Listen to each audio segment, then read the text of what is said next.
Hey guys, I was reading in Psalm 32, verse 8. Actually, reading the whole Psalm of 32, but especially verse 8. It says, "Many are the plans in a man's heart, but it is the Lord's purpose that prevails."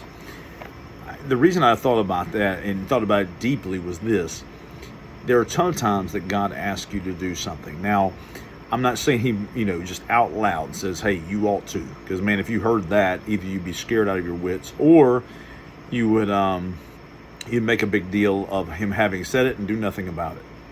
But here's the thing: many of us are impressed by the Holy Spirit to do a particular thing. Could be something just that no one else has done before, and you're just scared to even step out, scared of what people will say, the ridicule, the mocking, all of those things like that. But it may be very, very simple. It may be that God has asked you to call someone, tell them that you love them, call someone, encourage them through a sickness and through a trial, through tribulation. Encourage them just because. Or maybe God's told you to send a card. Maybe he's told you to send a gift. Maybe he's told you just to pray, to get on your knees and pray just then. Let me tell you something about when the Holy Spirit does that. Tries to direct you, tries to get you to do what he's asked you to do. If you don't do it, a couple of things happen.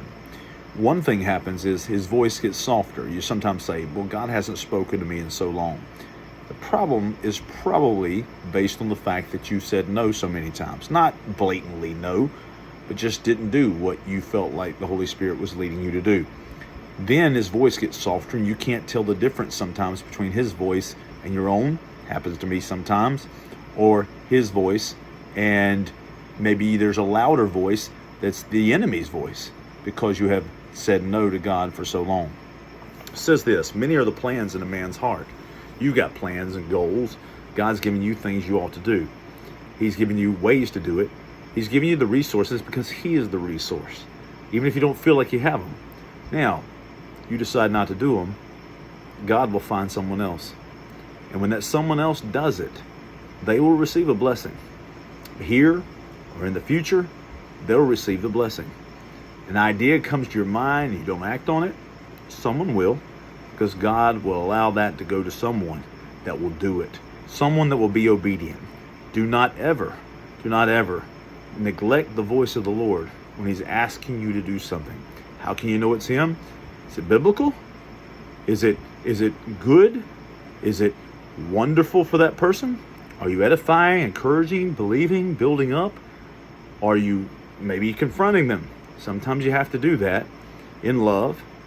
But if God's asked you to do something, do it, or he'll move on to the next one. See, you've got a lot of plans, but God is the one who plans perfectly. So, what has God asked you to do? Why aren't you doing it? Because if you don't, you lose out on a blessing. Maybe you end up having to be disciplined as a result of it. But the worst part of all of it is he'll move on to someone else. Listen to his voice. Love you guys.